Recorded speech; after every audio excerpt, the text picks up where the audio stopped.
ഇന്ത്യയുടെ ലോക ചാമ്പ്യൻ ഗുകേഷ് രണ്ടാം തവണയും ചെസ് ഇതിഹാസം മാഗ്നസ് കാൾസനെ പരാജയപ്പെടുത്തിയിരിക്കുകയാണ്. ക്രൊയേഷ്യയിലെ സാഗ്രേബിൽ വെച്ച് നടക്കുന്ന grand chess tour super United rapid 2025 ആറാം റൗണ്ടിലാണ് ഇന്ത്യൻ ഗ്രാൻഡ് മാസ്റ്ററായ ഗുകേഷ് കാൾസനെ പരാജയപ്പെടുത്തിയത്. 10 പോയിന്റുകളുമായി ഇതോടെ ഫൈനലിലേക്ക് കടന്നിരിക്കുകയാണ് ഗുകേഷ്. കാൾസന് 6 പോയിന്റുകൾ മാത്രമാണ് നേടാനായിട്ടുള്ളത്. 3 ഗെയിമുകൾ കൂടിയാണ് ഇനി ബാക്കിയുള്ളത്. ടൂർണമെന്റിലെ തുടർച്ചയായ 5ാമത്തെ വിജയമാണ് ഗുകേഷ് ഇപ്പോൾ നേടിയത്. ഗുകേഷ് ടൂർണമെന്റിലെ ഏറ്റവും മോശം ഗെയിമറാണെന്ന പരാമർശം നടത്തിയതിന് തൊട്ടു പിന്നാലെ നടന്ന ഈ മത്സരത്തിലാണ് കാൾസൻ പരാജയപ്പെട്ടത്. ഗുകേഷ് ഇതുപോലെ ഒരു ടൂർണമെന്റിൽ എന്തെങ്കിലും നേട്ടം ഉണ്ടാക്കുമെന്ന് കരുതാൻ അദ്ദേഹം ഇതുവരെ ഒന്നും ചെയ്തിട്ടില്ല എന്നായിരുന്നു മാഗ്നസ് കാൾസൻ പറഞ്ഞത്. നേരത്തെയും ഗുകേഷ് കാൾസനെ തോൽപ്പിച്ചപ്പോൾ ക്ഷുഭിതനായി ഡെസ്കിൽ അടിച്ച് ദേഷ്യം പ്രകടമാക്കിയ ആളാണ് കാൾസൻ. നോർവേ ചെസ് 2025 മാഗ്നസ് കാൾസനെതിരെ ചരിത്ര വിജയം സ്വന്തമാക്കിയപ്പോഴാണ് ആ സംഭവം ഉണ്ടായത്. കാൾസൻ മാത്രമല്ല ഗുകേഷിനെതിരെ വന്നിട്ടുള്ളത്. ചെറിയ പ്രായത്തിൽ ലോക 1-ാം നമ്പർ ചെസ് താരത്തോട് മത്സരിച്ച് ഗംഭീര വിജയം സ്വന്തമാക്കിയ ഗുകേഷിനെ അഭിനന്ദിക്കുന്നതിന് പകരം വംശീയ പരാമർശങ്ങളും വെറുപ്പുമാണ്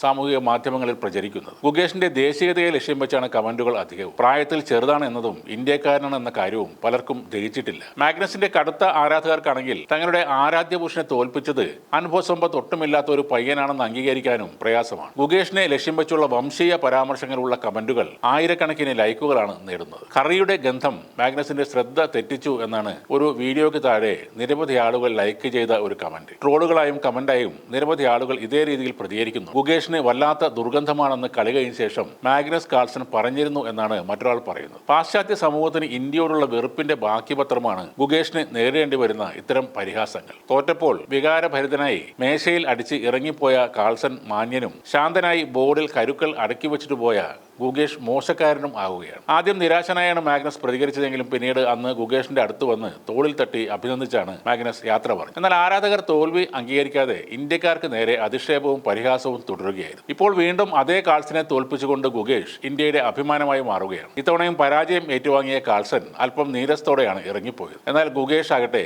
പതിവ് പോലെ ശാന്തനായി എഴുന്നേറ്റ ശേഷം തന്റെ കസേര പോലും യഥാസ്ഥാനത്തേക്ക് നീക്കിയിട്ടാണ് സ്ഥലം വിട്ടത്. കഴിഞ്ഞ മാസം 19 വയസ്സ് തികഞ്ഞ ഇന്ത്യയുടെ ലോക ചാമ്പ്യൻ തന്റെ വിനയത്തോടെയുള്ള പെരുമാറ്റം കൊണ്ടും കളിയിൽ മികച്ച പ്രകടനം നടത്തിയുമാണ് തനിക്കെതിരെയുള്ള എല്ലാ അധിക്ഷേപങ്ങൾക്കും മറുപടി നൽകുന്നത്.